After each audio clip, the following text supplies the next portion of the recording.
Salut tout le monde! Aujourd'hui, on se retrouve dans une nouvelle vidéo, puis je vais vous faire une vidéo où est-ce que je parle de zéro déchet. Parce que suite à ma vidéo On jase zéro déchet, mes astuces écolo zéro déchet, j'avais vu en fait que cette vidéo vous avait vraiment plu par rapport à mes autres vidéos. Fait que j'avais envie de vous parler encore de zéro déchet, mais cette fois-ci, je vais pas vous présenter mes trucs zéro déchet, mais je vais vraiment vous montrer, en fait vous dire, vous aider à vraiment devenir zéro déchet. Je vais vous montrer je vais vous expliquer en fait les étapes qui selon moi sont vraiment primordiales en fait pour devenir zéro déchet, ou en tout cas le plus possible zéro déchet. Fait que c'est ça, aujourd'hui je vais vraiment pas vous présenter des produits ou vous présenter des trucs, je vais vraiment vous donner des idées, des inspirations pour vraiment bien faire son cheminement vers le zéro déchet. Fait que si cette vidéo-là vous intéresse, je vous invite à rester et écouter la vidéo. Puis j'espère que vous allez aimer ma vidéo. Premièrement, si vous êtes ici en ce moment à regarder cette vidéo-là, c'est parce que vous êtes vraiment sensible à l'écologie ou vous aimeriez l'être davantage. Et dans le fond, c'est ça, vous souhaitez diminuer votre consommation de déchets. Donc, la première étape avant de commencer tout cheminement, avant de faire quoi que ce soit, il faut vraiment, en tout cas pour moi, selon moi, ce qui est le plus important, c'est d'évaluer son profil de consommateur, en fait. Je sais pas comment le dire, mais fouillez dans vos poubelles, dans votre recyclage, voir c'est quoi que vous achetez le plus, qu'est-ce qui est la plus grande source de déchets, qu'est-ce qui fait qu'en fait, vous avez une grosse poubelle à la fin de la semaine, que vous sortez votre poubelle 2-3 fois semaine.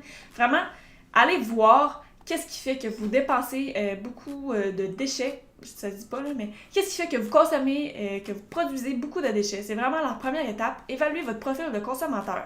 Lorsque vous aurez fait votre portrait global en tant que consommateur, vous allez pouvoir mieux fixer vos objectifs afin de savoir qu'est-ce que vous voulez vraiment améliorer, qu'est-ce que vous voulez diminuer, qu'est-ce que vous voulez vraiment complètement enlever, qu'est-ce que vous voulez vraiment plus produire de déchets. Ça va vraiment vous aider à voir en fait c'est quoi le problème, où est le problème. Puis selon moi, en faisant ça, c'est vraiment ça qui va vous aider à vous aider avec la suite de votre cheminement, parce que comme ça, vous allez vraiment avoir une ligne directrice, savoir où vous en allez avec ça, puis qu'est-ce qu'il faut faire avec le problème. Après avoir pris conscience en fait de vos déchets, avoir pris conscience un peu de la situation, à quel niveau vous êtes, il faut surtout pas paniquer, c'est vraiment la chose à ne pas faire. Il faut pas paniquer, il faut pas se dire mon Dieu, il faut tout que je change comme ça du jour au lendemain, c'est vraiment pas ça qu'il faut faire.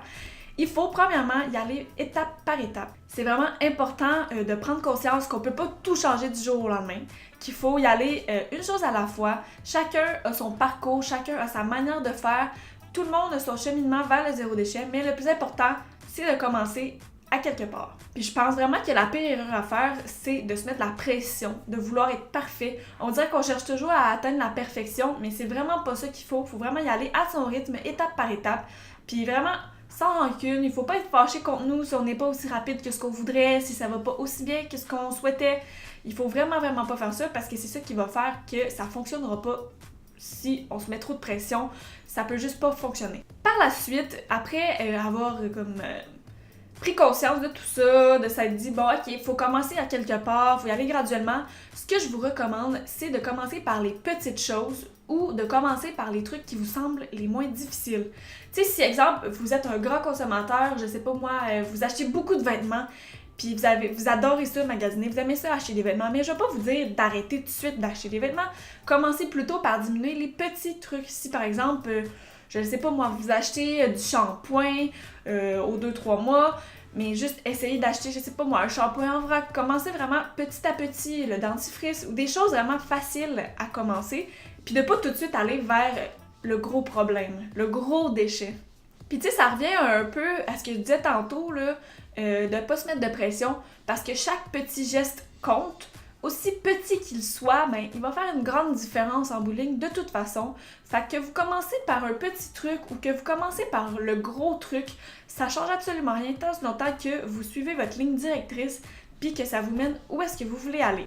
Ensuite, un autre truc très important, c'est de surtout pas se laisser influencer par les autres, de pas suivre les tendances. Ce que je veux dire par là, j'ai un exemple. Mettons, moi, je suis sur le groupe de zéro déchet de ma ville. Puis, il y a quelqu'un un jour qui demandait c'est quoi vos essentiels pour le zéro déchet? Qu'est-ce que vous me recommandez d'acheter? Qu'est-ce qui, selon vous, est vraiment le mieux? Qu'est-ce qu'il faut vraiment avoir? Puis là, moi, j'ai répondu à cette personne-là, je lui ai dit, tu sais, on peut pas te recommander quelque chose parce qu'on connaît pas comme ton profil de consommateur. Moi, je peux te recommander, par exemple, d'acheter des pailles en bambou parce que selon moi, c'est vraiment utile d'acheter des pailles en bambou. Mais si toi, tu n'utilises pas ça, des pailles dans ta vie de tous les jours en général, ben, va pas acheter des pailles en bambou juste parce que moi, je t'ai recommandé d'en acheter. Il faut vraiment que tu te fies à ce que toi, tu consommes. Puis, c'est ça, diminuer les déchets que tu produis. Puis, si tu as réellement besoin de les changer par quelque chose, achète la version zéro déchet. Mais tant et aussi longtemps que tu ressens pas le besoin de l'avoir, ça sert à rien de le racheter version zéro déchet. C'est vraiment important de comprendre que chaque personne a ses essentiels. Il n'y a pas un modèle ou un moule précis à suivre. C'est vraiment chacun, il va à sa manière, selon ses besoins. Moi, je sais par contre que ce que je peux vous recommander, comme pour les essentiels, vraiment, là, c'est sûr que c'est très important d'avoir des bocaux et des sacs à vrac. C'est comme la vraiment grosse base. Sinon, le reste, c'est vraiment à la discrétion des personnes. Peu importe ce que vous ressentez, avoir besoin ou peu importe, là, on peut pas vraiment recommander des choses. Donc c'est ça, c'est pour ça que je dis que c'est important de ne pas suivre les tendances parce qu'il y a des trucs qui viennent à la mode, il y a des trucs que les gens en parlent. Mais si vous ressentez pas le besoin de l'acheter parce que vous n'allez pas l'utiliser, ben achetez-le pas, ça va vous servir à rien. Ensuite, le meilleur truc que je peux vous donner, puis sérieusement, c'est vraiment un truc qu'il faut y penser, là. Faut vraiment, c'est vraiment important, ok? C'est acheter seconde main. Si tu veux absolument réduire tes déchets, la première étape à faire, c'est de commencer à acheter tes trucs seconde main ou emprunter à ton entourage. Sérieusement, ça, je vais jamais assez le dire, mais les friperies, c'est tes meilleurs amis.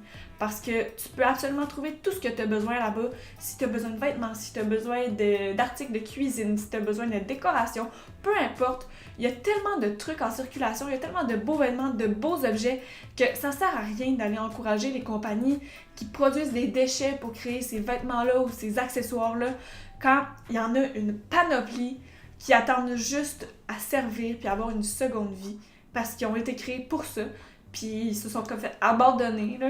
Fait que juste de leur redonner une seconde vie, je pense que vous pouvez pas faire mieux que de redonner cette seconde vie à des objets qui ne servent plus pour le moment. Ce que je peux vous proposer, c'est que si vous aimez pas magasiner ou si vous avez pas un grand entourage ou avant même d'essayer d'aller dans les friperies, ce qui est vraiment important, c'est de regarder ce qu'on a déjà. Parce que des fois, on s'en rend pas compte, mais il y a des objets qu'on se sert plus, mais que ces objets-là, au final, ils pourraient être hyper utiles dans un contexte zéro déchet. Ce que je veux dire par là, c'est exemple des vieux vêtements ou des vieux draps. Les vieux vêtements, on peut les transformer en vieilles guenilles. Les vieux draps, on peut juste les coudre puis se faire des sacs à vrac avec. Ou même, il y a plein de trucs qu'on peut se resservir, qu'on a déjà ici à la maison ou que vous avez déjà chez vous. C'est vraiment très important de regarder ce qu'on a déjà avant même d'aller acheter des choses, avant même d'en emprunter. Regardez ce que vous avez chez vous. Je pense que c'est un truc hyper essentiel, c'est vraiment ça, réutiliser ce qu'on a déjà. Puis en plus d'utiliser ce que vous avez déjà, de recycler vos vieux objets, ben vous allez économiser énormément d'argent parce que vous n'allez pas avoir à aller acheter des nouveaux trucs pour combler le manque que vous avez parce que vous avez déjà les trucs chez vous.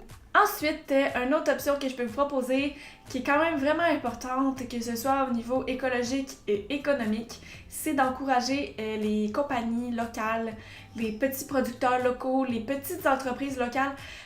Premièrement, parce que ça encourage l'économie locale de votre pays, de votre ville.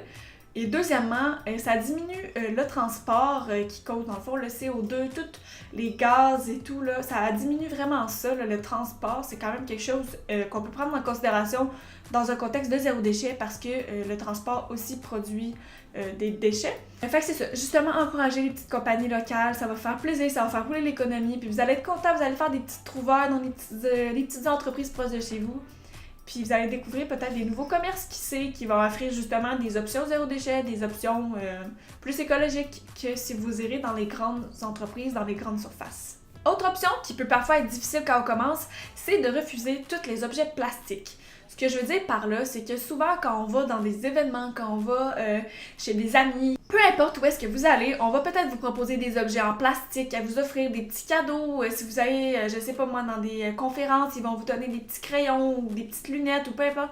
Mais ça, il faut vraiment apprendre à les refuser parce que c'est des choses qu'on n'utilise pas, qu'on n'a pas besoin. On se le fait offrir, oui, par gentillesse, mais ça fait pas de mal de refuser parfois. Les gens, ils vont pas être déçus. Ils vont juste peut-être au final se rendre compte que ces objets-là, ben, tout le monde les refuse, fait que c'est pas utile, personne n'en veut, donc ils vont arrêter d'en créer pour rien, des petites paires de lunettes cheap que personne porte. C'est sûr que oui, un stylo c'est toujours utile, mais on en a-tu vraiment besoin de ce stylo-là? Pas vraiment.